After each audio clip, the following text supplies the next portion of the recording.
Louisiana Beer Reviews, Lagunitas Woodshop Series, Willetized Coffee Stout aged in rye oak barrels, 2020. Alright, this is 13.1% alcohol. It is using Willet rye barrels. Of course, those are oak barrels. I did a duo review with my friend David. We had been doing a lot of beers that day, so I want to try to concentrate on a solo. This gets a 100 out of 100 on rate beer, 94 out of 100 in the style, 96 on Beer Advocate, so like world class in their reckoning, 89 on Untapped, which is basically world class for them because you don't see too many Untapped beers getting even into the 80s in their scoring regimen. This should be good on a cold day like today. It's only about 52. I think that's going to be the high today. At least the air is still, so I don't have that chill problem. Okay.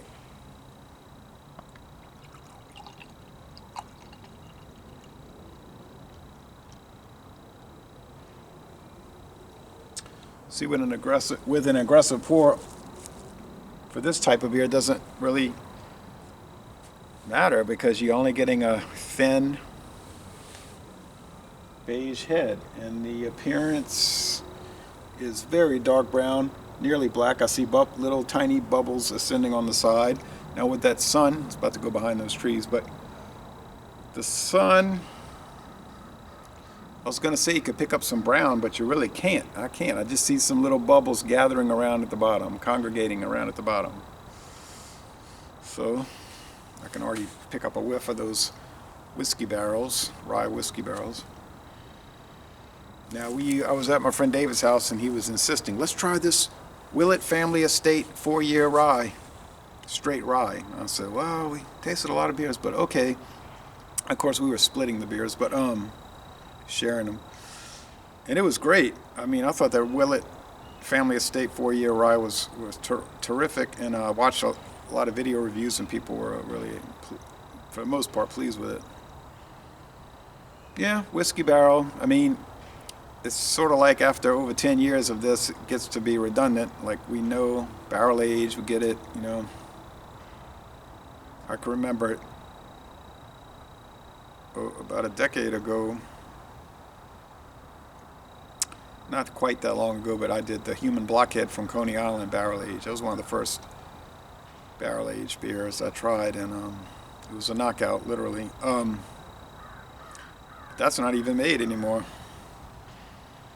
It's just so common today. I'm not saying that in a bad way, like, oh, it's common, run-of-the-mill, who cares? I mean, it's nice.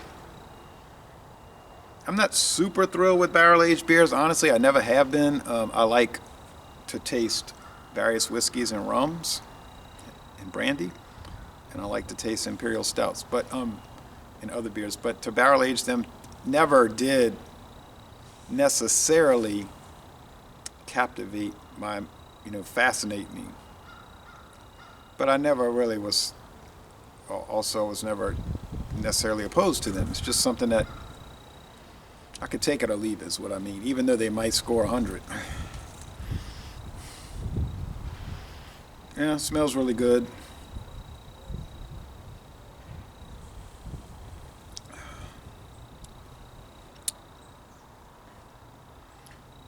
Tastes like an imperial coffee stout aged in rye barrels. Really, I'm not too sure it would matter what kind of whiskey barrels you used, because they're all going to be used barrels. So the char aspect is not going to be that important, because the original whiskey is going to suck up most of that in the color. It's just going to impart a whiskey taste, and I don't know how many people could differentiate different types of whiskey barrels on blind taste tests. They may claim that they can, but I'd have to see it to believe it. And then all the other things would have to be even. It couldn't be all these different variables, right? It would have to be the same ABV, same type imperial stout, the only variable being different type of whiskey barrels. Heavy bodied.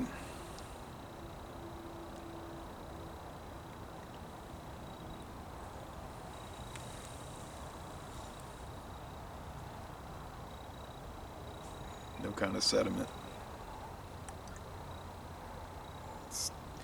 It's thick and oily. When I make little droplets onto the surface of this beer, they roll around on the surface.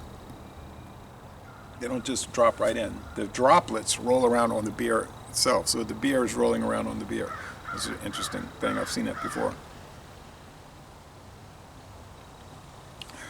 Thick coffee. I'm trying to see if they say what kind of coffee. Mostly it's just a lot of cheeky commentary like you get with Lagunitas. And I didn't even post their description in the information box here because I said I don't really think that's it's stupid is what it is. It's not really I don't mean it's stupid. It's unappealing. Like, I don't know. You have to read it. You'll see what I mean. I didn't think it was worth putting down there.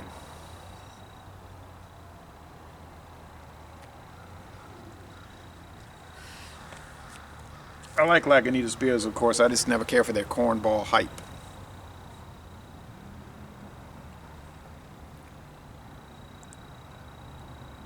It's intense flavor. It's a strong flavor.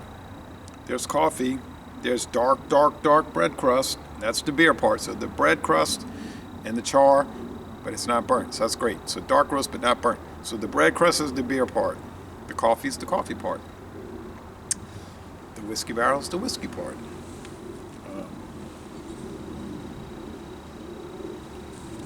That's pretty simple. 3 components, basically. I guess there's cream in coffee. Coffee with cream, not black coffee. Semi-sweet finish. Let's say, I think when I did the duo, I said it was midway, like sweet to dry. But now I think it's more into the sweet finish. Little sweet, candy sweet, like a fudge. You say, not like the KB. I didn't say that. Similar type bottle though. I beat to use these same kind of squat bottles, I call them. So does St. Arnold. Beta, St. Arnold, Lagunitas, Founders. There's others, right, that use these. I got Pabst Blue Ribbon bottles look like this and Schlitz bottles. In the 90s, it was a common thing. There was screw caps, you know, those.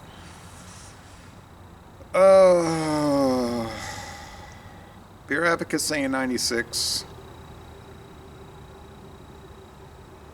Rate Beer saying 100. 100. Ed. I'm going to go to 98. I'm going to go in the middle. I think it's an outstanding beer. $12.99 for a 4-pack. For one of the best beers you can get a hold of. Squirrels. No problem. No problem. I'm glad I bought it. Very happy. So, Les Bon Temps Relais, an outstanding product for 2020. I have 3 bottles left. Got to figure out what I'm going to do with them. Probably bring one to Stout Sunday on John Nilay's channel. Y'all come on down to southeastern Louisiana.